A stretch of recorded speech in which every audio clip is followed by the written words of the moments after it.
Hey everybody, it's Jeff Antoniuk. Welcome to Digging Deeper Jazz. So today I have two goals. One of the things I want to do is talk about melodic improvisation. I want to flesh out this idea of what it means to improvise melodically and how to do it. How do we practice that? Here's the thing. This is one of the most advanced exercises I know. This is like grad student level, pros who come to me for lessons, that level. Friend of mine who studied with Lee Konitz years ago, this is what they did. This kind of thing that we're going to do right here. So this is not some lowest common denominator stuff. That said, this works great for folks who are just new to jazz improvisation too.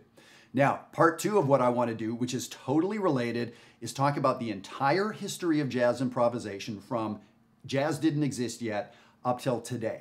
I'm going to cover that in like 3 minutes with my saxophone. Now, by the way, here's the tune we're going to work on today. I know you know it.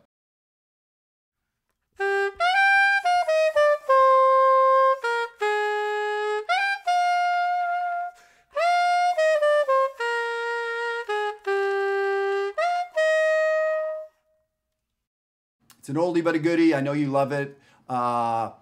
Kenny Dorham, Blue Bossa. So when I'm practicing, when I'm teaching, when I'm talking about jazz, it always has to be in the context of a song. It drives me nuts when you buy books that have endless exercises, but they're sort of out of context. That's what we do here. That's what we do at jazzwire.net, is we put everything into context all the time. So I could have picked any song. This will work on any song, but I picked Blue Bossa as a tune that I hope many of you know, that many of us, all of us, have to learn for sure.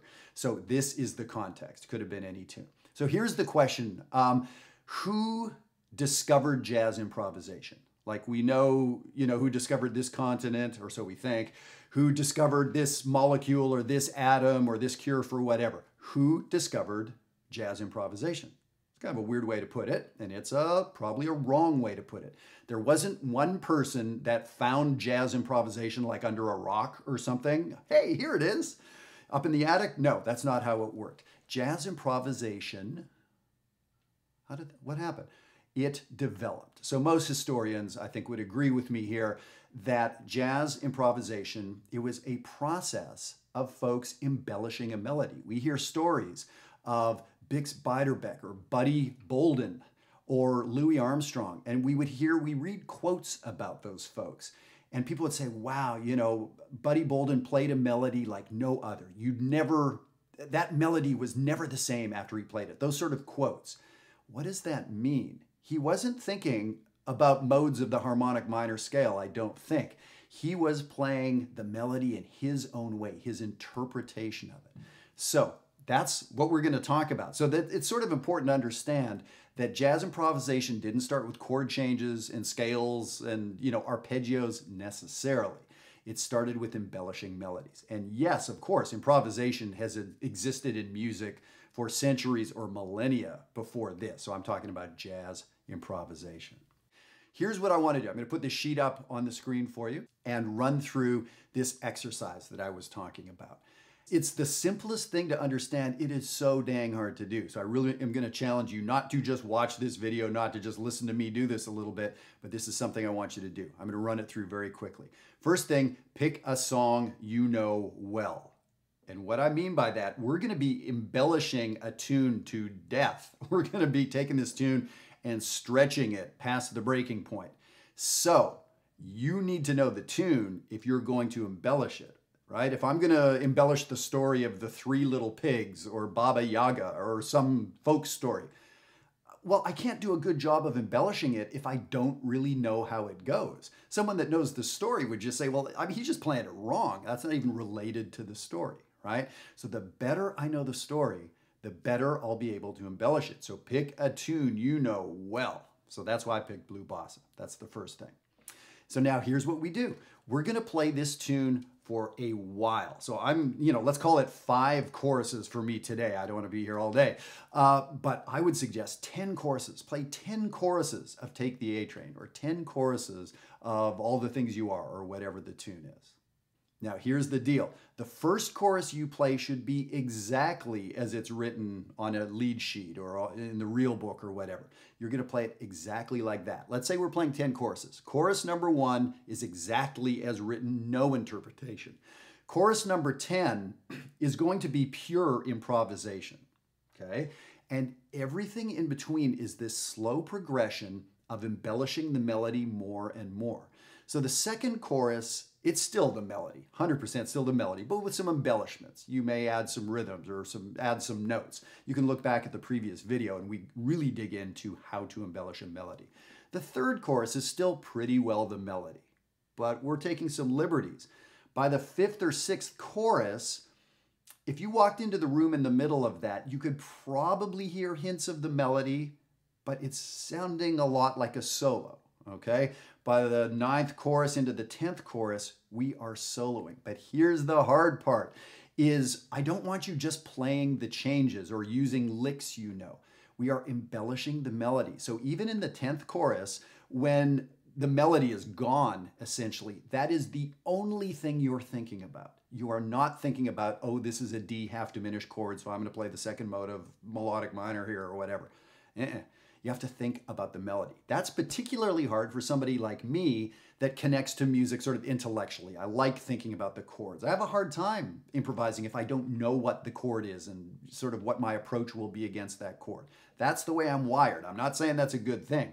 So this exercise is particularly challenging for me because it gets me out of calculating and thinking like a scientist or an engineer and memorizing and all that, and gets me thinking melodically. Okay, so let me play through this a little bit. I'll play, I don't know, 4 or 5 choruses of Blue Bossa. The first chorus, or the first half chorus, I'll do this on a little shorter time span for you, is going to be exactly the melody. And then I'm going to go from there. And let's see what happens. Let's see what happens.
Right. No, full disclosure, I'm not trying to hide anything here. I got lost a couple, not lost. I knew where I was in the tune. I knew what measure I was in. But there were times when I had embellished the melody. I was so far from the melody, I knew where it was in my ear, but I couldn't quite find the notes. I didn't know that song well enough, and I've been playing that dang thing for like 35 years. That's where this gets interesting, is as I was getting further from the melody, first of all, can I keep the melody in my head? That's the exercise. And so most of what I was doing, my goal was a lot of what I was doing is hearing melodies relative to the melody I was singing in my head. I was singing Blue Bossa in my head, and I was trying to think what would be an interesting melody that refers to that melody I know, that's counter to it. that is uses it as a point of departure. So I hope, listen back to that a couple times, singing the melody, or get your instrument and play the melody along as I'm doing that. And can you hear where I'm with it, where I leave it, where I'm referring to it but not playing?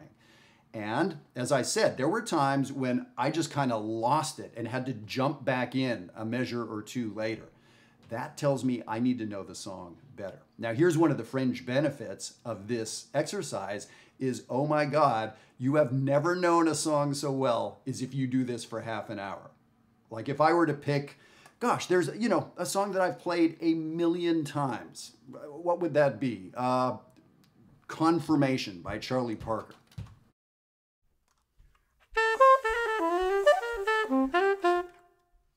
That tune.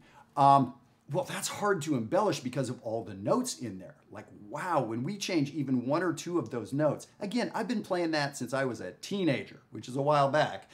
Wow, that would be hard to do, to embellish confirmation. Yet I know that song intimately. That is the exercise. So you can see I started this off by saying this is going to challenge the most pro-level full-time jazz musician out there. Yet it's accessible to a beginner. That's what I love, is someone who's never improvised before. They can play Happy Birthday or When the Saints Go Marching In and add some notes, start embellishing. So this is a fantastic exercise. And remember, the other thing I did is challenge myself to explain the history of jazz improvisation of the last 100 years in a minute or two. Well, this sort of shows us that. So if you were to take that little performance of mine of Blue Bossa, at the very beginning, there was zero improvisation. Then midway through the first chorus, I added a passing note here or there. I changed a rhythm here or there. So that was perhaps like early jazz. That's how the early jazz guys would do it a little bit. I expanded it from there. I expanded to the point where I was purely improvising.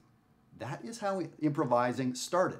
Now, yes, all the harmonic considerations, rhythmic considerations, all the science came in, of course. But that's an interesting way to think about it. For teachers out there, what a great way for you to demonstrate to your students what improvising is and how it worked in a 2-minute span. That was the history of improvising. That's the way I like to think about it.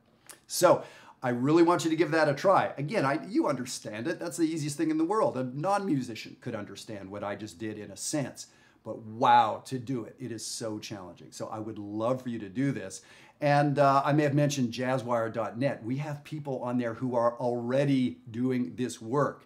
Those people that sent in recordings to me, and I've done playing evaluations and practice plans for them. This is in a lot of people's practice plan. This is what I'm assigning you to do. So of course you can listen to this video and go ahead and do it. But when you want to dig in deeper, check out jazzwire.net. Okay, well, thank you so much for tuning in. And if you want this PDF or any of the other handouts for any of these Digging Deeper videos, send me an email, diggingdeeperjazz@gmail.com. I'll send it off to you. Thanks so much, guys. Take care.